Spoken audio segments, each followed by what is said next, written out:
Până, dragii mei, haideți să ne dăm la treabă și să facem niște pifteluțe de legume, da? Eu aici am un dovleac, da? Deci curățit de coajă, dat pe răzătoare și stors bine.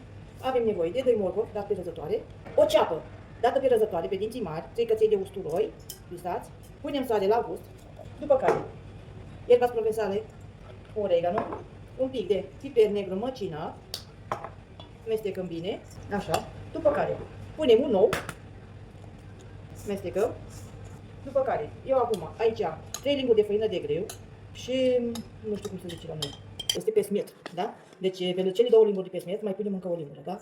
O lingură, 2, mestecăm totul bine și ne dăm la făcut, da? Ungem un pic mânuțele cu un pic de ulei, da?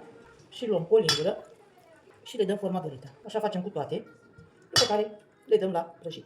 Dragii mei, și de acum le punem la prăjit, la ulei ucis, da? Ulei să fie foarte, foarte, foarte călduț, ca el să se poată facă. Dragii mei, după cum vedeți, am pus și pe cealaltă parte.